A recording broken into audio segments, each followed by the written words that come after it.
मुलांनो, आजच्या गोष्टीचं नाव आहे शत्रुत्व नष्ट करा. ही फार फार वर्षापूर्वीची गोष्ट आहे बरं का. त्यावेळी अमेरिकेमध्ये यादवी युद्ध चालू होतं आणि अब्राहम लिंकन हे अमेरिकेचे अध्यक्ष होते. त्या युद्धाच्या काळात एक दिवस आपल्या जखमी सैनिकांना बघण्यासाठी, त्यांना भेट देण्यासाठी, त्यांची विचारपूस करण्यासाठी ते सैनिकांच्या छावणीमध्ये गेले आणि अतिशय प्रेमाने त्यांनी सैनिकांची विचारपूस केली. प्रेमाने, आस्थेने त्यांची चौकशी केली. तेथून बाहेर पडल्यावर त्यांच्या लक्षात आले की युद्धात कैद केलेल्या शत्रू सैनिकांची छावणी ही त्याच्या शेजारीच आहे. अब्राहम लिंकन त्या शत्रू सैनिकांच्या छावणीमध्ये सुद्धा गेले आणि तेथील शत्रू सैनिकांशी सुद्धा अतिशय प्रेमाने बोलले, आस्थेने त्यांची चौकशी केली.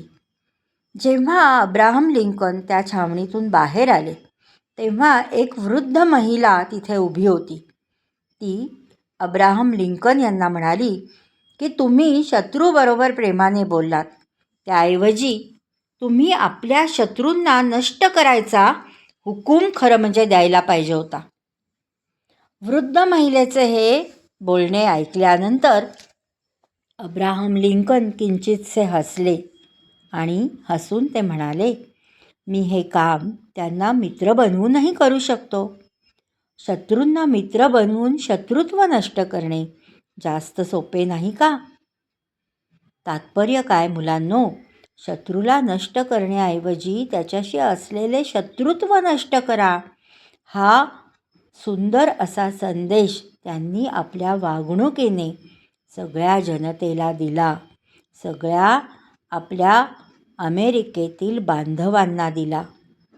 मुलांनो, मोठी माणसं ही अशा मोठ्या आणि वेगळ्या विचारांमुळेच मोठी ठरतात, हे नक्की. आवडली ना गोष्ट? ठेवाल ना लक्षात?